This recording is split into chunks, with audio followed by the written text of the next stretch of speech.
Hello everyone, I'm Russ Monasteri with MyComputerCareer. Today on Don't Get Hacked, I want to talk about encryption.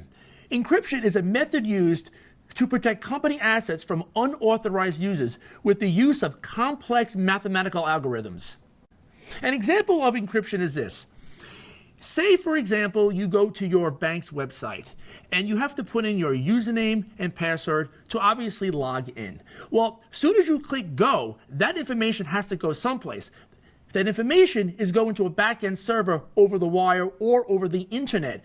That information needs to be secure, and that's where encryption comes into play. So as soon as you click go, that information is fully encrypted over the wire or over the internet, and it goes to a back-end server. If you didn't know, now you know.